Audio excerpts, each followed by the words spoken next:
Welcome to Toffee TV. It is the Everton News Daily. Bernard will be assessed at Finch Farm later this week by the Everton medical staff as they try to determine how long the Brazilian midfield player will be missing from Everton's starting lineup.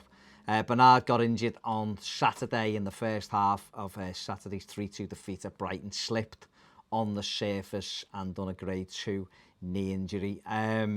Massively disappointing for Everton, massively disappointing for Bernard. He's been an important player for Marco Silva. He's forged an excellent partnership with Luca Dean down Everton's left-hand side, and it was just another disappointing thing that's happened to Everton this season. So we wish him a very speedy recovery. Early reports say it could be anywhere from 4 to 12 weeks. So let's hope that it is 4 weeks. Would be great, wouldn't it? But knowing Everton, it's probably more likely to be at least 8 weeks. Marco Silva has said that the mood ahead of the Watford game is low in the Everton camp.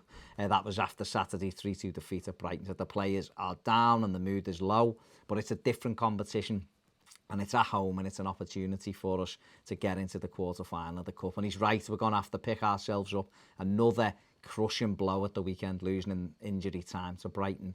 But Watford arrive at Goodison and, without a win this season in the Premier League. We've already beaten them once this season, so we're going to have to go out and try to do it again. Quarter-final place at stake, real opportunity for Everton. Get through this one, get a home tie, then who knows what happens. But, the only way to pick the mood up is by winning games, and that builds the confidence then ahead of another big game at Goodison on Sunday against Tottenham Hotspur. VAR. Let's talk about that for a minute. Gallagher appeared on Sky Sports this morning and said that Brighton's penalty was the correct decision. Ex-Liverpool defender Stephen Warnock laughed in his face and said if that's a penalty, then we may as well all give up. Gallagher, the typical, protecting his mates, can't ever say anything against them. Tried to, spluttered over his words, really, in terms of when he was pushed on whether it was a penalty or not. And it's nonsense. They also said the Richarlison one wasn't a penalty, but you can imagine every Evertonian surprised when he come out with that nonsense because they never ever say anything against referees. They just won't do it. It's pointless even having him on. He's an absolute muppet, the fella, but they still persist with putting him on there.